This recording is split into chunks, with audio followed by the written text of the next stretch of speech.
Hello students, CDP की class में आपका स्वागत है। तो चाइल्ड डेवलपमेंट एंड पेडागोजी में मैं आज आपको करा रही हूँ डिसकैलकुलिया, और ये डिसलेक्सिया का ही एक पार्ट है। अभी तक मैंने पिछली क्लास में आपको सीडीपी में डिसलेक्सिया तक करा दिया है।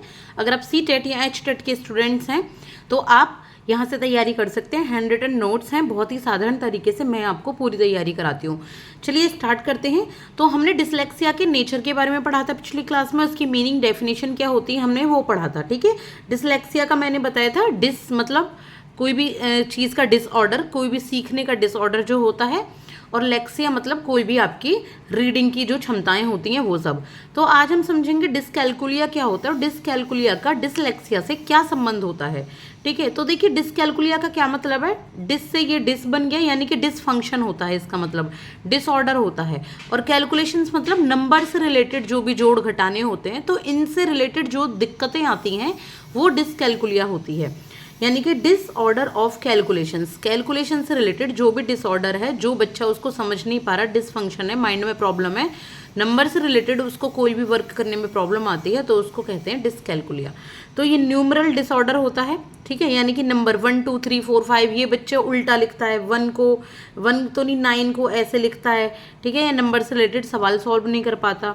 इसके बाद learning and dealing with numbers, यहाँ पे बच्चा नंबर्स के साथ लर्न नहीं कर पाता, नंबर्स को ना ही डील कर पाता है, और ये डिसलेक्सिया से अलग होता है। अब ये नहीं है कि डिसकैलकुलिया डिसलेक्सिया है, डिसकैलकुलिया है when you are dealing with the numbers, ये डिसकैलकुलिया है। ठीक है, और डिसलेक्सिया में तो आपकी रीडिंग, राइटिंग, लिसनिंग और स्पीकिंग चारों ही क्षमताएं आपकी इसमें अलग होती हैं। डिसलेक्सिया में ये चारों ही चीज़ें समझ नहीं आती हैं। अब जरूरी नहीं है कि चारों ही बिल्कुल चारों एक ही क्रम में समझना है, हो सकता है रीडिंग प्रॉब्लम ज़्यादा चल रही हो सकता है राइटिंग प्रॉब्लम ज़्यादा हो, तो वो डिसलेक्सिया होता है। अब डिसलेक्सिया के साथ क्या रिलेशनशिप है इसका डिसकैलकुलिया का। सबसे पहले तो देखिए डिसलेक्सिया और डिसकैलकुलिया अलग हैं, डिफरेंट हैं, लेकिन एक दूसरे से ना ये बिल्कुल ऐसे नहीं है कि जुड़े ही नहीं हुए। जिसको भी डिसलेक्सिया है उसको डिसकैलकुलिया हो सकता है। ठीक है, उसको डिसकैलकुलिया हो सकता है, नंबर्स के साथ डील भी कर सकता है, नहीं भी कर सकता है। तो ये इसके साथ रिलेशनशिप है डिसलेक्सिया का। इसके जो अगर टाइप्स की फॉर्म्स की बात करें, अब हम डिसलेक्सिया की ही बात करें, बस डिसकैलकुलिया इतना ही था कि होता क्या है। अब डिसलेक्सिया के टाइप्स क्या हैं और इसकी फॉर्म क्या है। सबसे पहले हम बेस्ड ऑन सेवियरिटी पे बात करेंगे, फिर बेस्ड ऑन फंक्शनलिटी पे बात करेंगे। बेस्ड ऑन सेवियरिटी मतलब आपका हेरिडिटी के अकॉर्डिंग कुछ डिसलेक्सिया होता है। हेरिडिटी से आपको जैसे मेंटली कोई प्रॉब्लम हो जाती है। ठीक है, एक होता है सेकेंडरी डेवलपमेंटल डिसलेक्सिया की जब आप इस दुनिया में आ गए, ये तो जैसे माँ के पेट में जब बच्चे ने जो भी चीज़ें सीखी हैं, ठीक है, जो भी माँ के पेट में बच्चे को जनरेशन के थ्रू पहुँच रहा है, एक तो वो डिसलेक्सिया हो गया। दूसरा हो गया सेकेंडरी या डेवलपमेंटल डिसलेक्सिया, जो बच्चा इस संसार में आ गया है, एक भ्रूण संसार में आ गया है, भ्रूण नहीं बच्चा संसार में आ गया है, क्या बोलते हैं उसको, इन्फेंट, शिशु। अब इस दुनिया में आने के बाद जैसा उसका डेवलपमेंटल हो रहा है, जैसा उसका एनवायरनमेंट है, उस हिसाब से डिसलेक्सिया हो जाता है। बच्चे को अच्छे तरीके से केयर ना की जाए। ठीक है, और इसके बाद ट्रॉमा या एक्सीडेंटल डिसलेक्सिया क्या होता है, जब इंजरी वगैरह से, चोट से, किसी एक्सीडेंट की वजह से मेंटली प्रॉब्लम हो जाती है, नर्वस सिस्टम काम करना बंद कर देता है, तो ये आपकी ट्रॉमा या एक्सीडेंटल डिसलेक्सिया होता है। अब फंक्शनलिटी की बात करें तो ये अब आपके बताइए कि जो डिसलेक्सिया है, चलो ये तो किस कारण से हो रहा है या फॉर्म क्या है बता दी, लेकिन कैसे कैसे होते हैं। पहले तो विजुअल, जब कोई पी को क्यू पढ़े, क्यू को पी पढ़े, 9 को 6 पढ़े, तो ये आपका होता है विजुअल डिसलेक्सिया। फिर होता है ऑडिटरी, जुम्बल्ड वर्ड्स यूज़ करे, बच्चे को समझ ना रहो, बच्चे अच्छे तरीके से ना व्याकरण, मैं वहाँ जा रहा हूँ, थे, था, कुछ ऑडिटरी प्रॉब्लम करे, किसी की बात वो सुन रहा है लेकिन उसको समझ नहीं आ रही, वो जुम्बल करता है, उनको वो फंबल करता है। इसके बाद है डिस्ग्राफिक या काइनेस्थेटिक, ये होता है जैसे बच्चा, काइनेस्थेटिक मतलब कुछ भी चीज़ पकड़ना, होल्ड करना, शरीर के थ्रू जो काम करना होता है। तो यहाँ पर डिस्ग्राफिक लिखने में प्रॉब्लम होना, पेन पकड़ने में प्रॉब्लम होना, पेंसिल पकड़ने में प्रॉब्लम होना। तो ये फंक्शनलिटी के अकॉर्डिंग 3 टाइप्स होते हैं और सेवियरिटी के अकॉर्डिंग 3 टाइप्स होते हैं। अब हम बात करेंगे कि ये डिसलेक्सिया का कारण क्या है और कौन से फैक्टर रिस्पॉन्सिबल हैं जिससे डिसलेक्सिया होता है। तो सबसे पहले है देखिए जेनेटिक या हेरिडिटरी फैक्टर। ठीक है, ये हर जगह आएगा, ये तो बिल्कुल आप लिख लो। जेनेटिक या हेरिडिटरी फैक्टर यानी कि जो अनुवांशिकता की वजह से, जो हमारे जीन्स की वजह से, हमारे पूर्वजों की वजह से एक बच्चे के दिमाग में आ जाती है वन जनरेशन से अदर जनरेशन में, उसको कह देते हैं हेरिडिटी फैक्टर्स। जैसे मान लो किसी के पापा, किसी के दादा, या उनमें थोड़ा बहुत डिसलेक्सिया प्रॉब्लम थी, ठीक है, कभी केयर नहीं की गई, उसको दूर करने की रिमेडी नहीं ली गई, डायग्नोस नहीं की गई, तो ये धीरे धीरे क्या करेंगे, इंसेन में आ जाएंगे इनके बच्चों में। ठीक है, ये आगे दर आगे ऐसे आते रहते हैं। जैसे इमोशनल इम्बैलेंस होना, कोई अपने इमोशंस पर बैलेंस नहीं रख पाता, मेमोरी प्रॉब्लम होना, याद नहीं रहती, लैंग्वेज प्रॉब्लम होना, बोलने में नहीं, लैंग्वेज नहीं सीख पाते सही से। कभी कभी कहते हैं ना, जैसे ये तो बिल्कुल अपने पापा पर गया, ये बाबा की तरह बात करता है, ये माँ अपने माँ दादी की तरह बात करता है, तो ये जेनेटिक या हेरिडिटरी फैक्टर होते हैं। अब बात करेंगे ऑर्गेनिक या फिजियोलॉजिकल फैक्टर्स की, यानी कि जो फिजियोलॉजिकल आपने अपने आसपास के वातावरण में देखे हैं। जैसे कि न्यूरोलॉजिकल डिसफंक्शन हो जाता है सेंट्रल नर्वस सिस्टम में, दिमाग में, किससे, ब्रेन डैमेज हो गया, बहुत ज़्यादा कलरिंग फूड खाने की वजह से, विटामिन डेफिशिएंसी हो गई है, तो ये होते हैं आपके ऑर्गेनिक या फिजियोलॉजिकल फैक्टर। अब बात करेंगे एनवायरमेंटल फैक्टर की, तो इम्प्रॉपर कंडीशन दी जाए, बच्चे का जन्म हुआ है, माँ की ना अच्छे से केयर, माँ दूध पिला रही है, उसको न्यूट्रिशन ही नहीं मिल रहे बच्चे को, और बच्चा जो दूध पी रहा है उसको दूध ही नहीं मिल रहा, सोचो न्यूट्रिशन नहीं मिल रहा, कोई दाल का सूप नहीं दे रहा उसको, कोई सब्जी का सूप नहीं दे रहा, क्या बच्चे का खाने का ख्याल नहीं रखा जा रहा, पुअर नरिशमेंट हो रहा है, प्री मैच्योर डिलीवरी हो रही है, या डाइट डेफिशिएंसी है, या दवाइयों का बहुत ज़्यादा यूज़ है, या माँ एल्कोहल या ड्रग्स लेती हो, तो ये एनवायरमेंटल फैक्टर होते हैं जिनकी वजह से डिसलेक्सिया हो जाता है।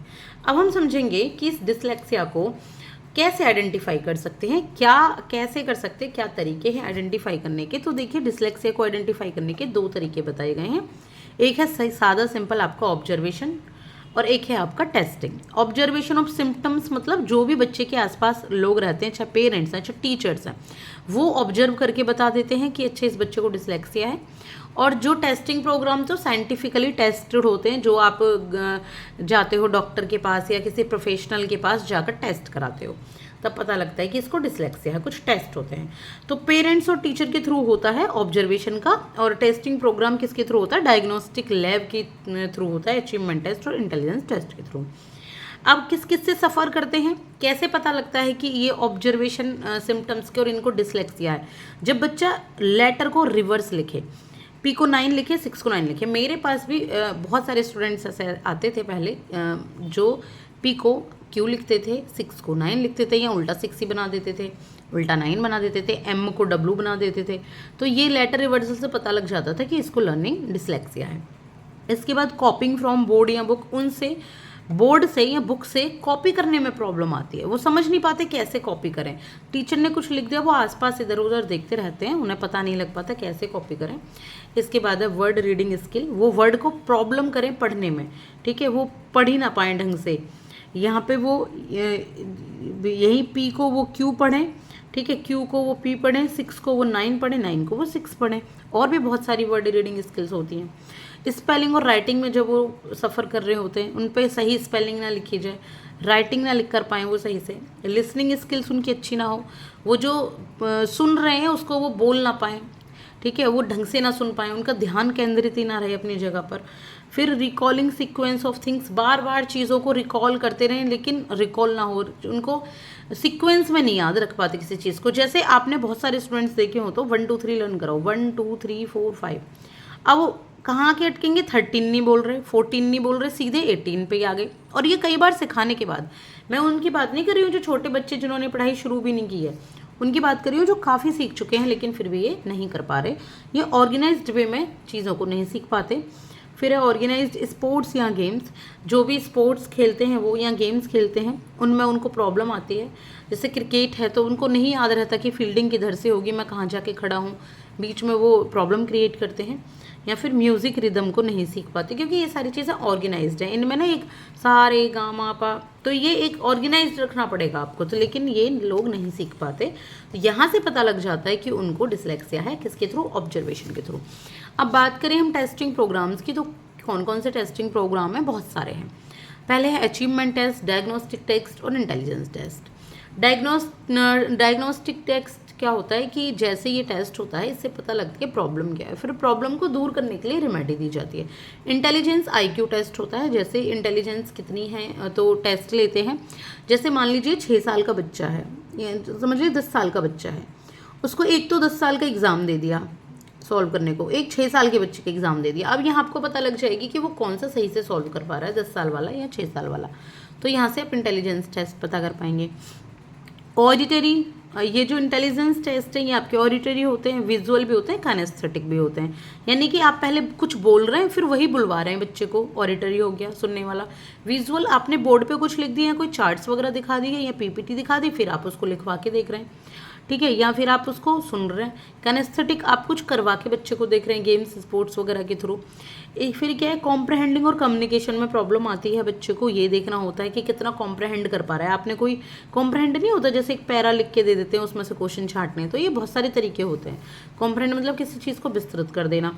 इसके बाद टेस्ट, टेस्ट कौन कौन से हैं, बहुत सारे टेस्ट हैं। स्टैनफोर्ड वाइने इंटेलिजेंस टेस्ट होता है, सबसे फेमस है। टेस्ट ऑफ विजुअल परसेप्शन होता है। कॉफमैन टेस्ट होता है, एक वेसर अचीवमेंट टेस्ट है वेशलर का, और एक वुडकॉक जॉनसन का, एक है पीबडी का इंडिविजुअल टेस्ट। इन सब टेस्ट के थ्रू डिसलेक्सिया को पहचान सकते हैं। तो ये हो गया आइडेंटिफिकेशन ऑफ डिसलेक्सिया। अब हम जानेंगे preventive and remedial measures of dyslexia, यानी कि डिसलेक्सिया को कैसे रोका जा सकता है और अगर हो गया है तो कैसे रिमेडी दी जा सकती है। प्रिवेंटिव का क्या मतलब है, हुआ नहीं है अभी, कैसे होने से रोकना है, प्रिवेंट करना है, पहले उसको रोकनी है बीमारी। रिमेडियल का क्या मतलब है, बीमारी हो गई है अब उसको रोकना है। तो सबसे पहले है diet and mental health of pregnant. जो भी प्रेग्नेंट लेडी है उसकी डाइट का ध्यान रखा जाए और उसकी मेंटल हेल्थ का ध्यान। कभी कभी ट्रॉमा भी होते हैं घर में, कलेश भी होते हैं, ठीक है, प्रॉब्लम्स होती हैं बहुत सारी, जिनकी वजह से टेंशन की वजह से सेंट्रल नर्वस सिस्टम खराब हो जाता है बच्चे का जो उसके पेट में है। इसके बाद है proper nourishment and environment to newborn. जब बच्चा पैदा हो गया, अभी तो उसको कुछ नहीं हुआ है, पैदा हो गया तो नरिशमेंट दो बच्चे को, अच्छे से मालिश करो, अच्छे से बच्चे को खाने को दो, अच्छे से बच्चे को पूरी डाइट दो, उसकी माँ को डाइट दो, उसका ख्याल रखो अच्छे से, बच्चे का सिर भी टेढ़ा ना हो, अपना आराम से उसको लेके रखो। इसके बाद addiction of drugs alcohols to mother को मना है, बिल्कुल बिल्कुल ड्रग्स एल्कोहल मदर नहीं लेंगी, चाहे वो प्रेग्नेंट है चाहे आफ्टर प्रेगनेंसी। इसके बाद पॉजिटिव एनवायरनमेंट हो, ठीक है, घर में कलेश वगैरह ना हो, घर में कोई दिक्कत ना हो। हरेसमेंट और पनिशमेंट बिल्कुल मत करो बच्चे को या माँ को।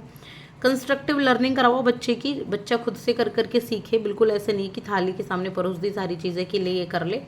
बच्चे को सिखाओ, चीज़ों को सिखाने में टाइम दो फ़ोन छोड़ के। इसके बाद है रिमेडियल। तो रिमेडियल मेजर्स क्या है, रीडिंग टास्क, ट्रेसिंग। सबसे पहले तो रीडिंग टास्क दो, बच्चे को ज़्यादा से ज़्यादा पढ़ने के लिए दो। डिसलेक्सिया अगर बच्चे को हो रहा है, पढ़ने में प्रॉब्लम आ रही है, तो ट्रेसिंग दो ज़्यादा से ज़्यादा। ट्रेसिंग होती है ना, ये ऐसे बना बना के आपने ए दे दिया और इसके ऊपर बच्चे ने इस तरीके से ट्रेसिंग कर ली, ठीक है। पिक्चर के थ्रू पढ़ाओ, चार्ट के थ्रू, ग्राफ के थ्रू पढ़ाओ। लैंग्वेज एनरिचमेंट प्रोग्राम रखो, आसान तरीके से लैंग्वेज के ऐसे प्रोग्राम रखो कि बच्चा लैंग्वेज को ग्रास्प कर पाए। स्ट्रेंथनिंग वीकनेस को, जो वीकनेस है बच्चे की उसको स्ट्रेंथन करो, यानी कि वीकनेस को दूर करो। जो भी वीकनेस है बच्चे में, जैसे रीडिंग की वीकनेस है तो ज़्यादा से ज़्यादा उस पर पढ़वाओ, इंटरेस्टिंग चीज़ें पढ़वाओ, कहानियाँ पढ़वाओ। कंपेंसेशन ट्रेनिंग दो, कंपेंसेशन ट्रेनिंग मतलब अलग से बच्चे को पढ़ाओ, अलग से थोड़ी सी इंफॉर्मेशन दो, पढ़ाओ, ट्रेनिंग दो बच्चे को बोलने की, करने की।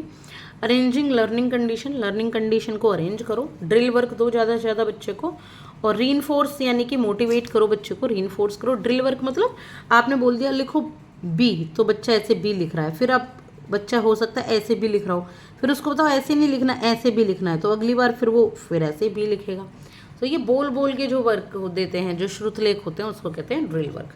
ये था सारा डिसलेक्सिया के बारे में। और डिसलेक्सिया की 2 क्लास हो चुकी हैं। पहले भी मैंने डिसलेक्सिया की एक क्लास दे दी थी, पिछली क्लास आप देख सकते हैं, CD पे हैंड नोट्स के नाम से प्लेलिस्ट अवेलेबल होगी, है पिछली क्लासेस में देख लीजिएगा।